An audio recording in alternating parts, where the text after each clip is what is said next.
I am so excited for Dragonflight. Look, it's easy for me to be excited about Dragonflight. Very easy for me to be excited about Dragonflight. It doesn't really tell you anything that I am excited about Dragonflight, okay? Because of course I am. But there's something about it. There's really something about Dragonflight. There's something about the vibe.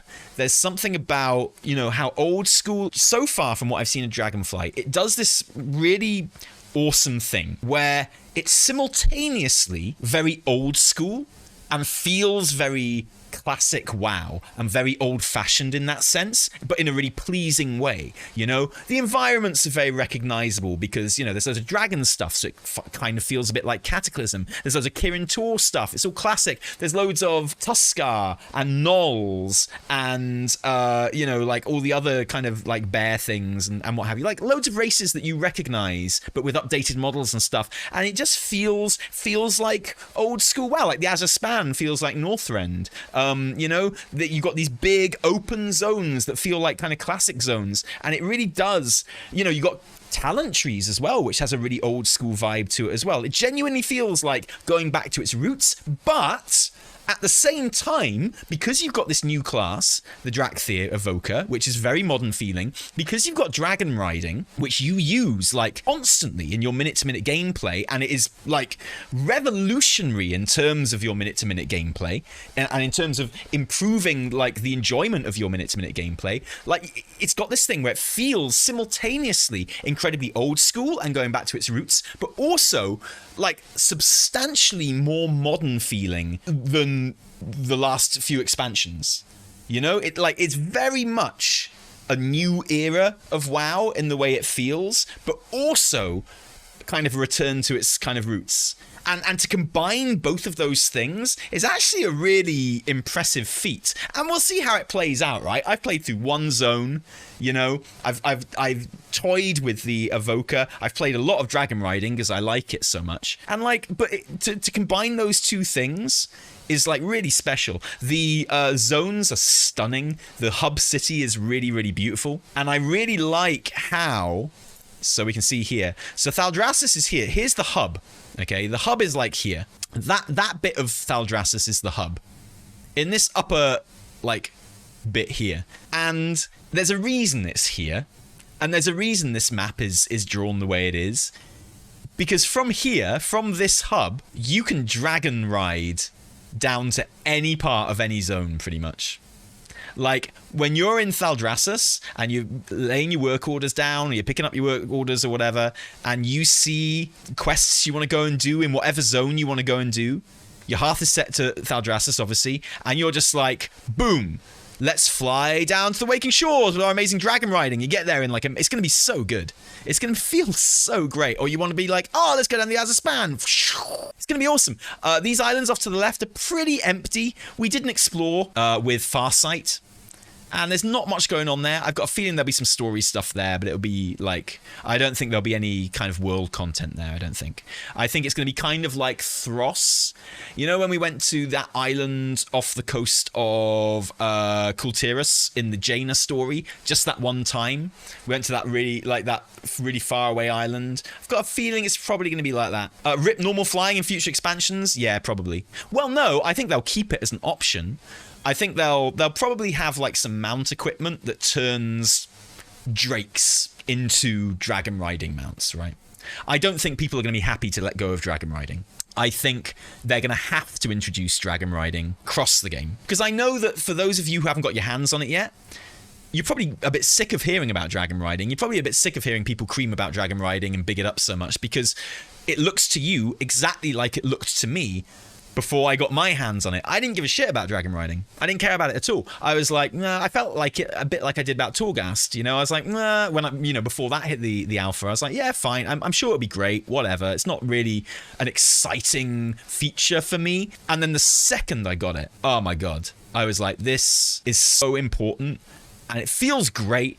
But the amazing thing is it changes your minute-to-minute gameplay, and it makes your minute-to-minute gameplay so much more fun in a way that I could not have predicted. And it just feels great. It feels really, really good. Yeah, Dragonflying works just fine in the open world. Yeah, exactly. And don't forget, Soar is nowhere near as good as actual Dragonflying. The abilities that you can use on Soar are just on a cooldown. You can't recharge them by going fast or anything like you can with Dragonriding. And Dragonriding is going to have loads more than 3 vigor points by the time you're at max level. Like, clearly, you're going to have six vigor points on your dragon, like at max level, and it's going to be twice as good as Soar. So yeah, I feel like World Quest will feel way better with Dragonriding. Yeah, literally. And it's that grinding minute-to-minute gameplay. Like, the thing that I wasn't surprised that Dragonriding felt so good going kind of like long and mid distances. I expected that to feel good, where you're like, oh, I've got to get all the way over there. So I jump off a tall thing, and I'm like, when I get there. That felt great, although that felt better than I thought it was going to. But that's what I was expecting to feel good. The thing that really surprised me was, when you're doing, like, kill 10 of these things. And just going in between the things to kill them. Felt amazing. It felt so good. I was like, this literally, without wanting to go all belly-la about it, this changes everything. It's true, though. It's true.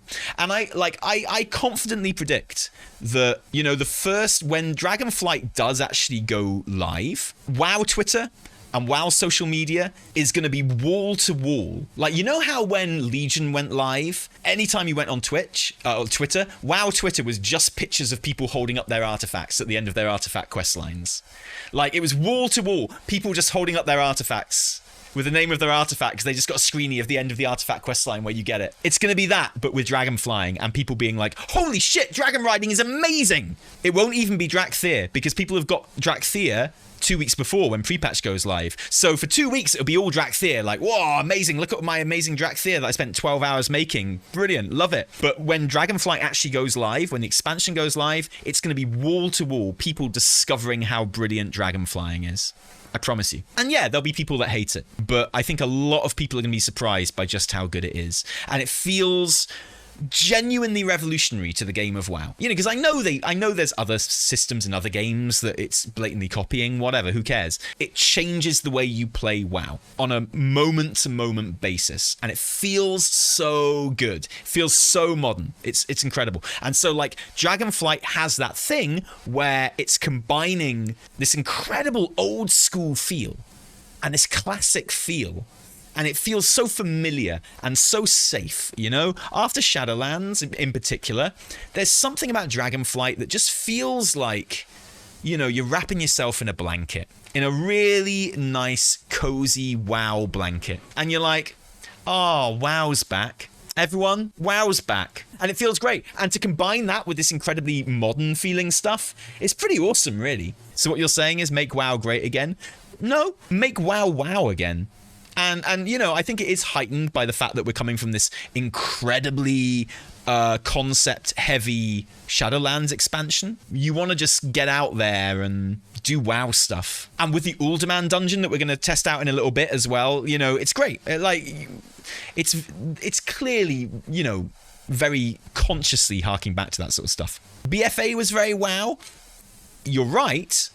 Somehow this feels even more so. And you're right, BFA did feel felt very naturalistic and very kind of chill in its own sort of ways. But there's something about Dragonflight which is even more so. And I think it's because there's dragons everywhere, and, they are very... there's loads of primal energy, so there's big, like, kata vibes in it as well, but in a good way. Loads of elemental stuff going on in the first patch.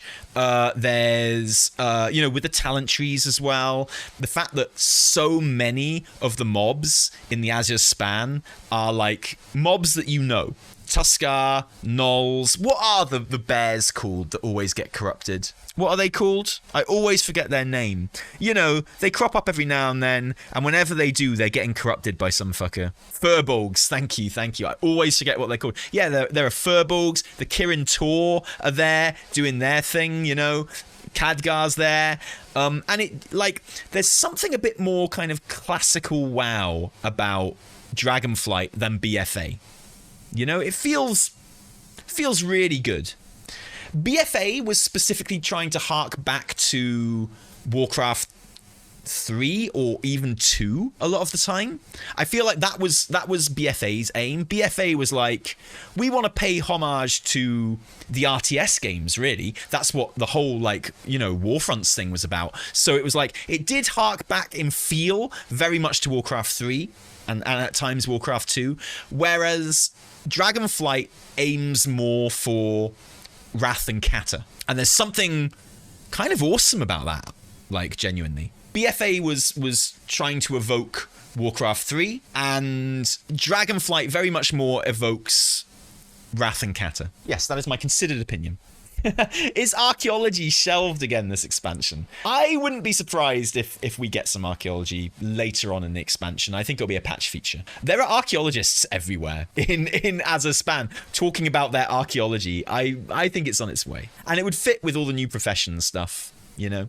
I think it's just bottom of their list right now. BFA evoking Warcraft 3. I would say Warcraft Orcs vs Humans, but not 3. I mean, dude, one of the zones was literally called Tyrus. So I would say that it's not wrong to say it was evoking Warcraft 3 in many ways. But I also agree with you that Orcs and Humans was a big, like, influence on it. But I mean, the BFA login screen was literally the same as the Warcraft 3 login screen. I don't disagree with you that it was very heavily evoking Orcs and Humans as well. But let's just compare these two login screens, right? They literally have the same points of reference on them. The Warcraft 3 and BFA login screens, they have the same points of reference on them. They're the same. Yeah, for sure. So I think there was a very conscious effort to, and like one of the zones is literally fucking Kultiris, right? So I think there was a very, very conscious effort to evoke Warcraft, but like just the Warcraft RTS games in general. So you're absolutely right about Orcs and Humans. You absolutely are. For sure. You're not wrong to say that in any way, but I think they definitely, you know, they were definitely doing Warcraft 3 as well. Yeah, you're quite right. I mean, the whole like image of the, like every kind of patch art had two faces shouting at each other like Orcs and Humans, right? Let's actually play some of this game. Sorry.